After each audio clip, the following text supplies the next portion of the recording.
வணக்கம் கேப்டன் நேயர்களே, யோகி வெங்கட் ராவ். இந்த புத்தனேஸ்வரம் யோகாஸ் நிகழ்ச்சியில் உங்களை சந்திப்பதில் மகிழ்ச்சி அடைகிறேன். இன்னைக்கு நம்ம பண்ண போகிறது சுப்த பாதம் குஸ்தாசன். சுப்த பாதம் குஸ்தாசனில் 4 வேரியேஷன்ஸ் இருக்குது. ஏன் அந்த மாதிரி பண்ணணும் அப்படின்னா, கால் நேராக உயர்த்தணும், பக்கவாட்டிலையும் படுக்க வைக்கணும், ஆப்போசிட் கையிலையும் பிடிச்சி இழுக்கணும், அப்புறமா 2 கையாலும் பிடிச்சி இழுத்துட்டு ஒரு பண்ணணும். இந்த மாதிரிலாம் பண்ணால் என்ன ஆகும் அப்படின்னா, உங்களுடைய பேக் பெயின் எல்லாம் போயிடும்.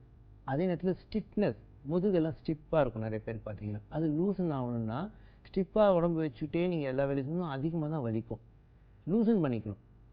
பேக் பெயின் லூசன் பண்ணால் தான் பெயின்லாம் ரிலீஃப் ஆகும் கொஞ்சம் கொஞ்சமாக, இல்லையா? முதுகு வலி, இடுப்பு வலி, கழுத்து வலி, இது எல்லாமே முதுகு தண்டுவடத்தோடு சேர்ந்தது தான், இல்லையா? முதுகெலும்பு லைனாக அப்படி அடிக்கி வச்சுருக்காங்க கடவுள். அந்த முதுகெலும்பை நம்ம நல்லா முறுக்கி விட்டால் தானே லூசன் ஆகும். அது எலும்பு மட்டும் இருக்கா? அதில் சில நரம்புகள் இருக்குது, சில நாடிகள் இருக்குது, சில தசைகளும் இருக்குது. இது எல்லாமே கொஞ்சம் லூசன் பண்ணால் ரத்த ஓட்டம் அது நல்லா போகும். ரத்த ஓட்டம் போய் என்ன பண்ணும்? அதுக்கு தேவையான சத்துக்களை கொடுக்கும், அதுக்கு தேவையான ஆக்சிஜன். இவ்வளோ தான் நம்ம உடம்புக்கு தேவை.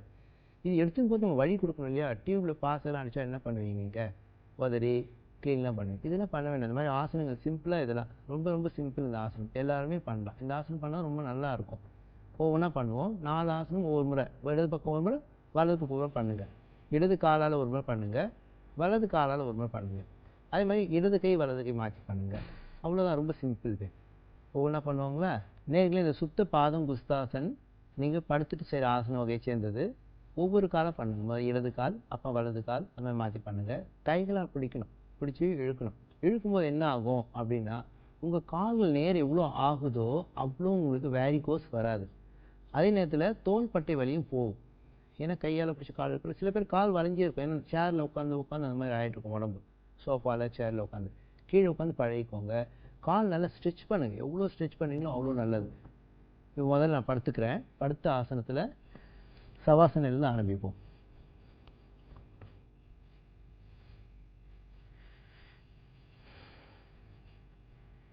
படுத்துருக்கீங்க இல்லையா? நிதானமாக ஒரு கால் மட்டும் ஸ்ட்ரைட்டாக பண்ணி பாருங்கள். எவ்வளோ முடியுதோ அவ்வளோ பண்ணுங்கள். ஸ்ட்ரைட் பண்ணுங்கள். இங்கெல்லாம் நல்லா இழுக்கும், இங்கே கால் கீழ் பக்கம் நல்லா இழுக்கும். இப்போ அதே மாதிரி இடது கால்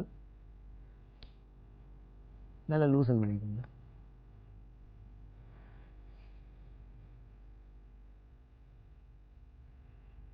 இப்போ என்ன பண்ணுறேன்? முதல்ல வலது கால் மட்டும் பாதம் குஸ்தாசன் பண்ண ஸ்ட்ரைட்டுக்கு. கால் நல்லா பாவனம் குஸ்தாசன் அடித்து பிடிச்சிட்டேன். இப்போ ஸ்ட்ரைட் பண்ணிகிட்டே வரேன்.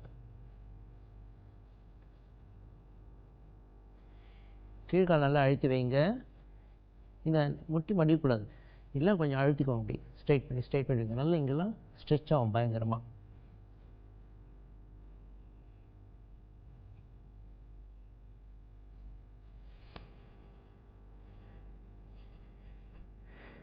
இப்போ இடது கால் பண்ணுற அதே மாதிரி நல்லா அழுத்தி பிடிச்சிக்கோங்க பவன முக்தாசனில். இப்போ ஸ்ட்ரைட் பண்ணிட்டே வாங்க. ஸ்ட்ரைட் ஆகலைன்னா கொஞ்சம் நிதானமாக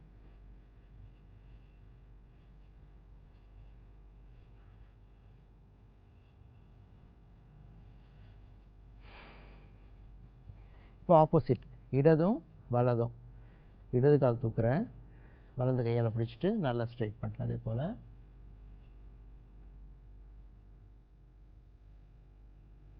ஒரு 5 கவுண்ட் வச்சுக்கோங்க மூச்சு விட்ட நிலையில்.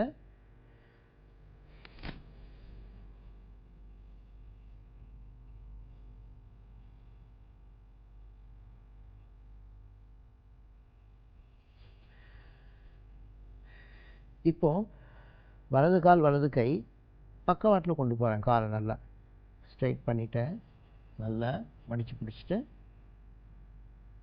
அப்படியே சைடில் பக்கவாட்டில் இறக்கினே போங்க.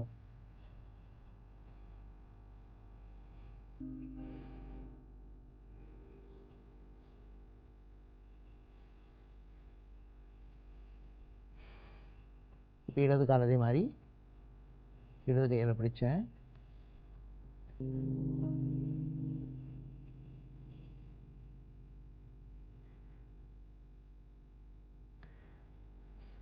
இது மாதிரி பண்ணும்போது ஷோல்டர் ஹிப்லாம் தூக்கக்கூடாது, நல்லா அழுத்தம் கொடுக்கணும். இப்போ ஆப்போசிட்.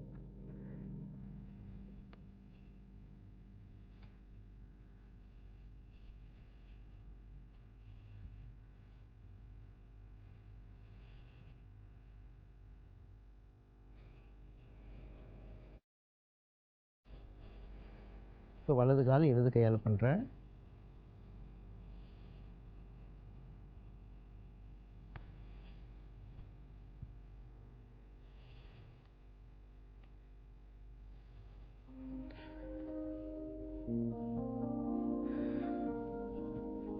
கொஞ்சம் ரிலாக்ஸ் பண்ணிக்கோங்க சவாசன நிலையில், சாந்தி ஆசனத்தில்.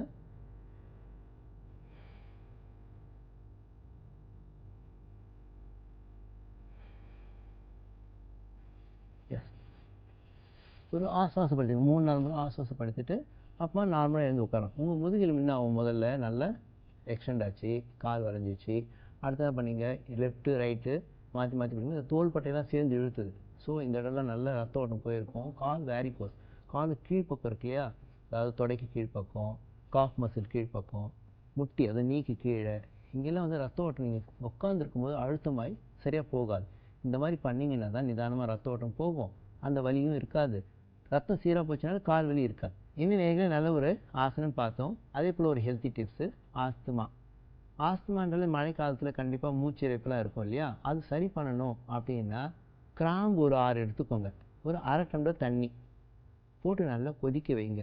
நல்ல ஒரு அரை டம்ளர் தண்ணி, இன்னும் 1/4 டம்ளர் தண்ணி ஆகிற மாதிரி கொதிக்க வச்சுட்டு அதை இறக்கி வச்சுக்கோங்க. அதில் கொஞ்சம் தேன் கலந்துக்கோங்க, குடிங்க.